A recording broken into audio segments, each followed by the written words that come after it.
This is Aging with Dignity, where we find answers for seniors. Today we're speaking with Annie Jacobsen of Jacobsen Dementia Care Coaching. Good afternoon, Annie. Good afternoon. First of all, I have to say that this is an incredibly important topic because dementia affects the lives of so many seniors, and we're thrilled to have you here today. So, Annie, how did you get into the dementia care coaching field?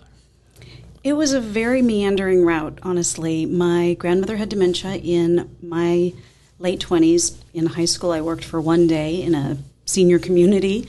I really didn't have much experience with it, but then in my 20s, I had a downsizing and relocation company, and several of the clients that I worked with were moving due to cognitive change. That started getting my interest. I started attending classes focused on areas of dementia, and then the last 15 years, it's really been a focus for me. I see. So a lot of people think that when they lose their keys or forget names that they're starting to experience dementia. Can you talk about that a little bit? Yeah, there's normal forgetfulness. Busyness is part of it. And we hold fewer things in our short-term memory as we age. It's just a cruel joke that our best memory is in our 20s and 30s, and then it declines from there. And we can hold fewer things in our short-term memory.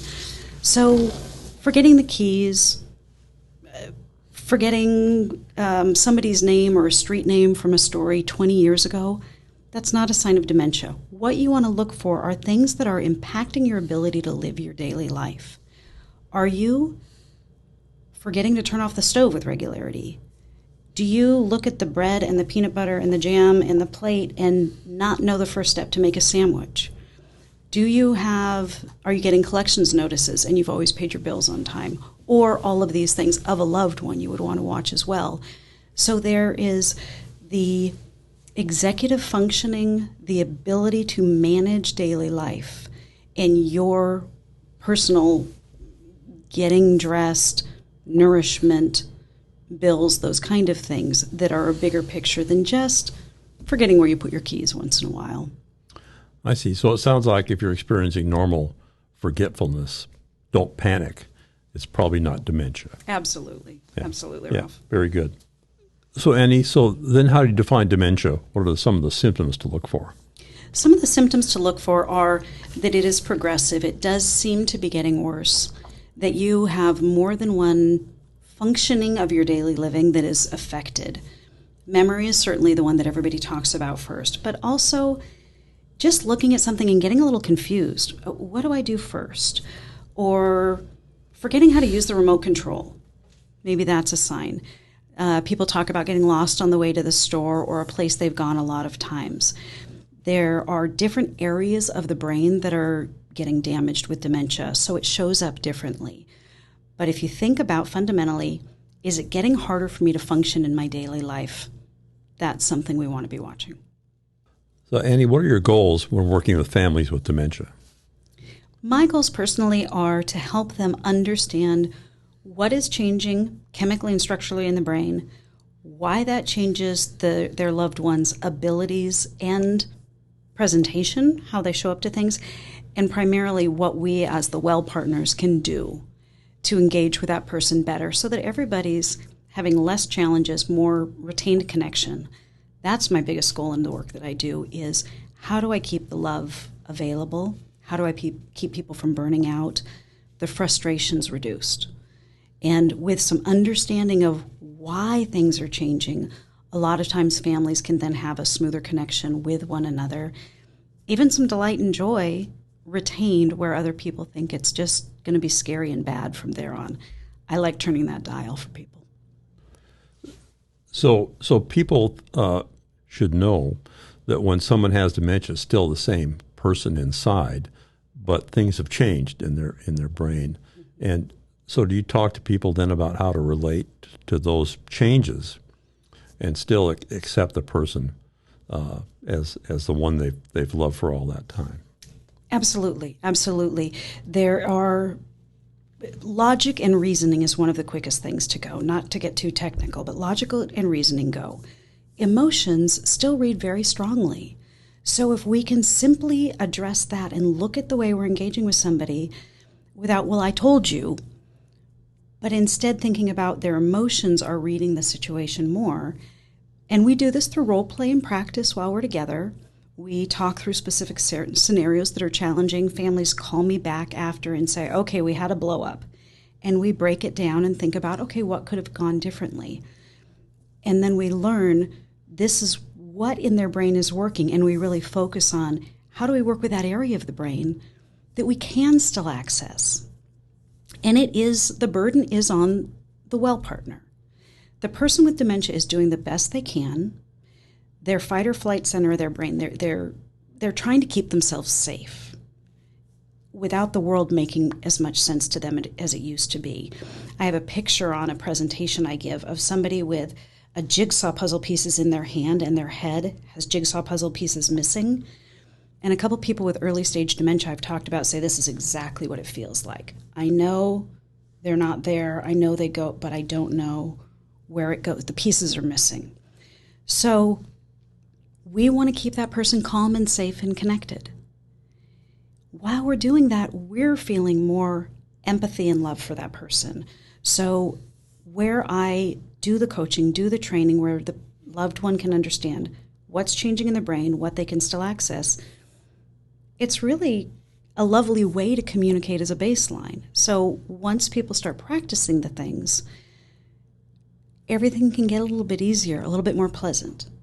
But it is difficult. The burden is on the person who's well, not the person with dementia, because their options are very limited. I see. Oh, very good. So if someone gets to the point where they need to talk to a medical professional, like a neurologist, can you help them prepare for that? The first thing I would say and prepare for that is call now. If you have any question that you may need to be speaking with a neurologist, there aren't enough around. There's some very good ones, but it's a long waiting list. If you wait until you really need it, it's the kindergarten thing where you got to sign up the day the kid's born. That's kind of the same with seeing a neurologist. And there's excellent people out there. So that's number one. And when you go to the neurologist, you want to have them do a baseline test. Have your primary care physician do. Every primary care physician should be able to do a baseline cognitive assessment. If they can't, you've got the wrong PCP, but that's a whole nother conversation for another day maybe. But they should be able to do that. And we're actually in the industry strongly encouraging physicians, anybody over 55 or 60, just do a baseline on their annual physical and have that information so that you've got it in queue if it's needed later. When you go see them, you want them to have probably somebody who knows the pharmacology is the big word. Prescriptions that you've been on a long time can change in your body. New prescriptions to treat the symptoms, depression often parallels with dementia. You need to make sure all of those medications are working well together, and they change in older bodies. So a general primary care physician you've been with for 30 years may be excellent at what they do, but if they don't know the geriatrics aspect, you want to get that. You want to make sure the neurologist you're working with does that. You want somebody who hopefully has resources available. Some of them are doing roundtable Zoom meetings for families. You want to know how available they are as things change, or is there a portal type of access? Because there are going to be questions that come up on the fly. And you don't want to just be able to see somebody once a year if you're going down this pathway. And in addition to the neurologist, there are lots of other great resources and things to help build a plan. That's a big part of it is if this does look like the direction things are going for you and your family, planning ahead is going to do huge value for you. And there's the Dementia Action Guide that was put out by several Washington state agencies and now has been cloned over the country. Very good roadmap for the progression of dementia and what you should be doing at what stages, what to expect. The Alzheimer's Association is very good. The senior centers in our area are extraordinary. We have some of the initiating programs in the Northwest for these neighborhoods that are becoming dementia-friendly neighborhoods where businesses are trained. So that's a long tangent from your neurologist, but there's a lot that is out there to support the families. if you think this is something, if you're starting to wonder, don't wait. That's the summary answer. Yeah, well, that's excellent information. I should sneak in here that before someone starts having issues like that, they should seriously consider getting their legal documents taken care of too. Absolutely. Because if somebody gets to the point where they can't sign a power of attorney, it's going to be they're maybe looking at a guardianship or other problems. Yeah, and a well-informed estate planning attorney or elder law attorney can help so much with that. One of the things I've really liked, and there are now several versions of it, are a dementia directive. If I am to get dementia, what do I want? Because the later stages of dementia are very specific, and it can be a difficult conversation to have, but it is very worthwhile to have because you want to know somebody's preferences. And these dementia directives can be part of that estate planning. Do you want to be on a feeding tube? Things like that are very end of it conversations, but they're good ones to have at that estate planning stage. Yeah, very good. I think one of the things we've realized in this series is that it's important to have those difficult discussions and to have them as soon as possible. Yeah. So yeah. And there's some great resources for supporting you with those difficult conversations. And as scary as it is to do it, as unpleasant as maybe it is to do it, the number of times that people say, oh, I feel so much better that that's done now. Oh, I'm so glad we did that. My brother and his wife did their estate planning because I kept pushing. And my folks and myself and my brother and his wife, we had some of the rough conversations, some of the, well, what would you want your end of life to look like? Atul Gawande's book. There's really good resources for how to do the difficult conversation, and the relief aspect once it's done is significant. And there's a respectfulness of yourself and your other loved ones if you have those conversations up front. The most difficult times, I mean, I'm sure you've seen it, are when somebody is beyond capacity, maybe it's cognitive or for some other reason, and the family's having to decide what to do with them, and they have no idea what their wishes are. So it's a kindness to your family. We've seen that often. Yeah, and you're right. Yeah. You're right. My friend says do it over laughter somehow or wine or whatever your thing is, but find a way to do it. Sure, sure. So one last question. Do you work with first responders, EMTs, firefighters? It seems like they would encounter situations where they deal with people with dementia fairly often. Yeah, I love it. My opportunities for it.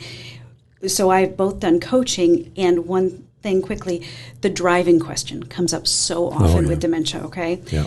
For a couple people that I've worked with, we've had, for one woman, it was that good-looking cop.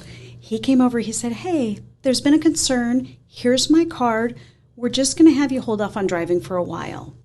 And we put the business card right next to her car keys, and every time she was inclined to go drive, she said, oh, yeah, Officer so-and-so said I shouldn't. Okay.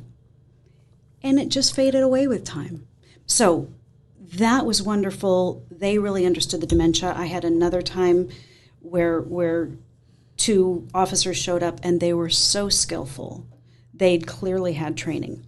When I've been able to do training, what I love is, whether it's ambulance, medic one, fire, whatever, typically there's a crisis. It's not a slow, planned activity when they're showing up. So they need to come in and assess quickly and very often act quickly. With dementia, because logic's gone and emotions are driving the show, you need to be calm.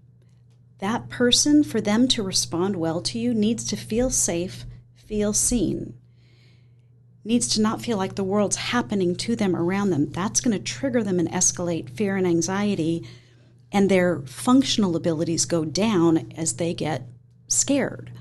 So to work with the first responders and help them understand some of the chemical and structural changes in the brain, how that person is perceiving what's happening and what their brain can actually handle, then allows the first responders to assess and move forward in ways that can work better with that person.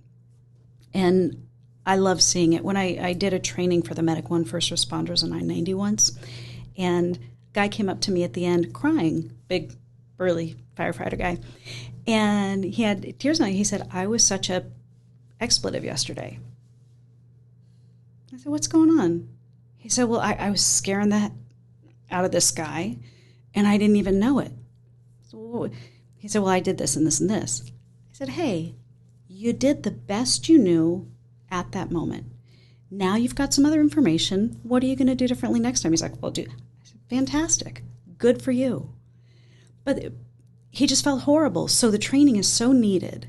I love the opportunity to do it and encourage more first responders to have the training, because their intentions and their heart and their skill is so good. And this stuff it's counterintuitive sometimes.